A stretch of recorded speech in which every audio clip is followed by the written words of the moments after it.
Hey, welcome to Giraffe Academy. My name's Mike. In this tutorial, I want to talk to you guys about using arrays in Ruby. In Ruby, we're going to be dealing with lots of information, and a lot of times when you're writing programs, there's going to be a bunch of different values that you want to store and keep track of. And one way that we can keep track of the data inside of our programs is using a simple variable. Here's the problem with the variable though. It can only really store one single value. And so I could create a variable, I could store a value inside of it, but what happens when I have lots of data? It's going to be kind of a pain in the butt to have to create like hundreds of different variables if I want to keep track of and maintain hundreds of different pieces of information. And this is where arrays come in. An array is essentially a structure or a container, a lot like a normal variable, the only difference being that an array can hold multiple values. So unlike a normal variable, an array can hold like 10 or 20 or 100 or a million different items inside of it. And a lot of times when we're programming in Ruby and we're dealing with large amounts of information, we're going to want to be able to use arrays. So let's jump in. I'm going to show you guys how to use arrays. We'll talk about, what they are, how to create them, how to put stuff inside of them, and all that fun stuff. So down here, if I want to create an array, I create it a lot like I would a normal variable. The first thing we have to do is tell Ruby what we want the array to be called. So in my case, why don't we make an array that's going to store a bunch of names of my friends. So I can make an array called friends, and I'm going to set this equal to array with a capital A, and then we're going to make an open and closed square bracket. Inside of this open and closed square bracket, I can start putting in some of the pieces of data that I want to store in this array. In my case, I'm just going to store a bunch of strings with names of some of my friends. So I can store one like Kevin, Karen, and Oscar. So here we have an array that has 3 elements inside of it. And each one of these pieces of data are referred to as array elements. Basically what I did is I created a container that can hold multiple pieces of information. So what I can do now is I can come down here and I could just say like puts friends, and this is actually going to print out all of the information inside of this array, all of the data values on my output over here. So you can see we're printing out Kevin, Karen, and Oscar. So that's the basics of using an array. And if I didn't want to just store strings, I could store any type of data inside here. So I could store strings, I could even store like a number, or I could store a Boolean value like false. You can put all different types of information, all different data types inside of these arrays. And if you want, you can even put different data types together in the same array. But for our purposes, let's just stick with strings. So let's say that I wanted to access one specific element inside of this array. Well, if I want to access just one element, I can make an open and closed square brackets after I'm referring to the variable name, and I can put an index inside of here.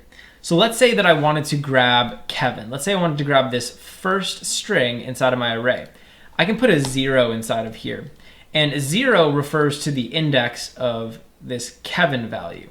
So now when I print this out, you'll see we're just printing out Kevin. And this brings me to a point about arrays. We start indexing arrays at 0. So I would say that this Kevin attribute, or this Kevin element inside of the array, is at index position 0. Karen is at index position 1. And Oscar is at index position 2.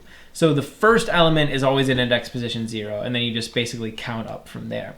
So if I wanted to access Oscar over here, I could put a 2 inside of here, and now this is going to print out Oscar.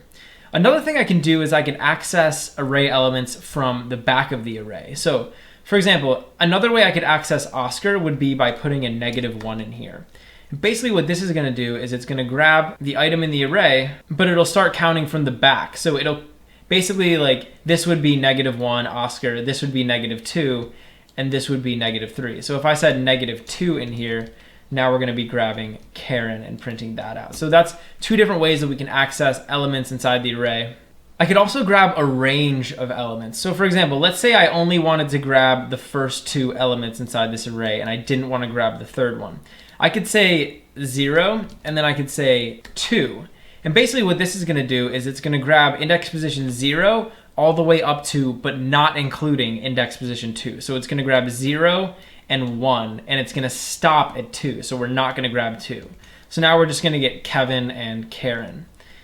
And this can be really useful, just specifying like a range inside of this square brackets. There's also a bunch of other stuff that we can do with these arrays. So for example, let's say I wanted to modify one of the values inside the array. Well, I can come down here and I can just say friends. Let's say I wanted to change this first element at index position 0. I could say friends 0, and I can give it a new value. So I could say like Dwight. And now instead of having the value of Kevin, this is going to have the value of Dwight. So when we print it out, we get that new value. And you can access and modify any individual element inside the array just by referring to its index. There's also going to be situations where you're not going to know exactly what elements you want to put inside of the array right up front. So for example, over here, I knew exactly what friends I wanted to put in this array. But in some cases, you're not going to know that right off the bat. So we can just say array.new. And now we're basically telling Ruby that we want friends to be an array, but that we don't want to put any values into it just yet. Then down in my program, I can just start putting stuff in here. So for example, right now, if I printed out friends 0, you'll notice that nothing prints out. It's just a nil value, right? If I came over down here though, I could say friends 0, and I can just give this whatever value I want. So I could give this a value of like Michael. And now friend 0 is gonna be Michael. And you can do that as much as you want. So I could even come down here and say like friends 5, and I could give this a value. So now this is going to be equal to Holly. And what you'll see over here, when I print out just the entire friends array, it's going to fill in all of the elements that are between 0 and 5 just with blank elements. So those are just going to be nil. And so that's kind of how you can create an array and not give it some initial information yet, and then add in information later. There's also a bunch of different methods that we can use with these arrays. So let's go back to that array that we were using before with all the friends. So if I wanted to access specific information about this array, I can use little methods. So I could say like friends dot, and one really useful one is length. So this will tell me how many elements are inside of this array. So you see over here we have 3. I can also check to see if certain elements are inside the array. So I could say friends dot include, and then I'm going to put a question mark.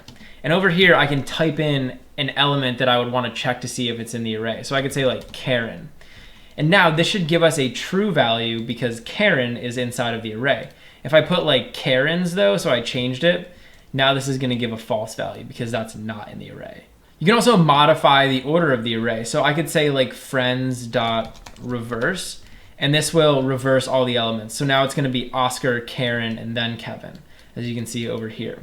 You can also sort different elements in the array. So for example, if I wanted, I could sort all the elements. So if I were working with strings, we could sort them alphabetically. So if I put something over here, like Andy, and now Andy's gonna end up being in the front because it's going to sort the array alphabetically. So I'll say friends.sort, and now when we print this out, you'll see it's Andy, Karen, Kevin, and Oscar. So it moved Andy to the front because A comes before K and O. It's important to note though that if you're gonna have an array that has multiple data types, so for example, if I put a number like an integer in here, this is gonna throw an error now because you can't sort it. There's no way for us to compare like numbers and strings inside of Ruby.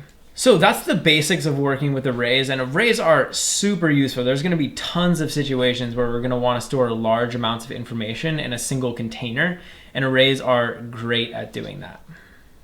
Hey, thanks for watching. If you enjoyed the video, please leave a like and subscribe to Draft Academy to be the first to know when we release new content. Also, we're always looking to improve, so if you have any constructive criticism or questions or anything, leave a comment below. Finally, if you're enjoying Draft Academy and you want to help us grow, head over to draftacademy.com/contribute and invest in our future.